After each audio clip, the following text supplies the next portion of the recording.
إنما يخشى الله من عباده العلماء.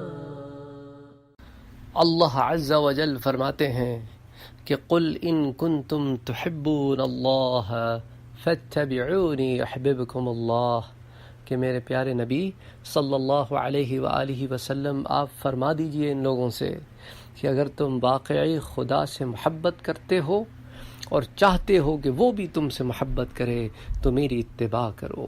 یحببکم اللہ، اللہ تم سے محبت کرنے لگیں گے، اور صرف محبت ہی نہیں کریں گے، وَيَغْفِرْ لَكُمْ ذُنُوبَكُمْ، اور تمہارے گناہوں کو بھی معاف کر دیں گے. واللہ غفور الرحیم، اور اللہ ہی تو ہے غفور اور اللہ ہی تو ہے رحیم، اللہ ہی تو ہے گناہوں کو معاف کرنے والا اور اللہ ہی تو ہے رحم کرنے والا. اور یا ایھا الذین آمنو، اے لوگوں جو ایمان لائے ہو، اطیعوا اللہ و اطیعوا الرسول، اللہ کی اطاعت کرو اور اللہ کے رسول کی اطاعت کرو. اگر صرف اللہ کی اطاعت کرو گے اور اس کے رسول کی اطاعت نہیں کرو گے تو تمہاری اطاعت قبول نہیں کی جائے گی. اطاعت اللہ کی ہوگی اور اطاعت رسول کی ہوگی، کیونکہ رسول اپنی مرضی سے تو کچھ نہیں کہتے، جو کہتے ہیں وہ خدا کی مرضی سے کہتے ہیں. لیکن اللہ کے رسول کی اطاعت یعنی کہ ان پر ایمان لانا اور ان کے بتائے ہوئے راستے پر چلنا، یہ اطاعت رسول ہے، ان کی عزت کرنا. اے لوگوں جو ایمان لائے ہو، یا ایھا الذین آمنوا لا تقدموا بین یدی اللہ ورسولہ، اور اللہ اور اس کے رسول سے آگے نہ بڑھو کسی کام میں. جیسا کہ صحابہ کرام کے زمانے میں ایک دفعہ انہوں نے حضور سے پہلے قربانی کر لی، تو اب اللہ کی طرف سے یہ آیت اتری کہ تم نے حضور سے پہلے کیوں قربانی کی؟ حالانکہ ان کی نیتیں بھی ٹھیک تھیں، ان کا عمل بھی ٹھیک تھا، اللہ کی رضا کے لیے تھا. لیکن سنو مومنو، خدا کے رسول سے تم سبقت کرنے کی کوشش کرو گے، ہم ان نیکیوں کو ان کے ان درجات میں قبول نہیں کریں گے.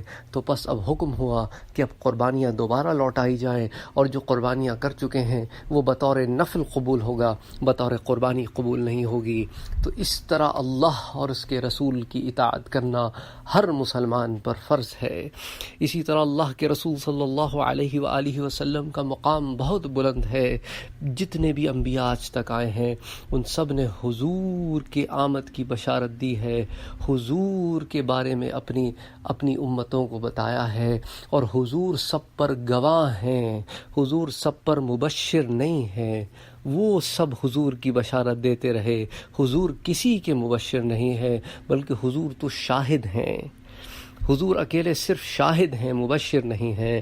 اور اس کو قرآن یوں بیان کرتا ہے، وَإِذْ أَخَذَ اللَّهُ مِيثَاقَ النَّبِيِّينَ، اور جب اللہ نے انبیاء سے پختہ عہد لیا، لَمَا آتَيْتُكُم مِّن كِتَابٍ وَحِكْمَةٍ ثم جاءكم رسول مصدقا لما معكم لتؤمنن به ولا تنصرنه، اور یہ عہد لیا کہ جب میں تمہیں کتاب اور حکمت عطا کر دوں پھر تمہارے پاس وہ سب پر عظمت والا رسول تشریف لائے جو ان کتابوں کی تصدیق فرمانے والا ہو، جو تمہارے ساتھ ہوں گی تو ضرور بے ضرور ان پر ایمان لاؤ گے اور ضرور بے ضرور ان کی مدد کرو گے.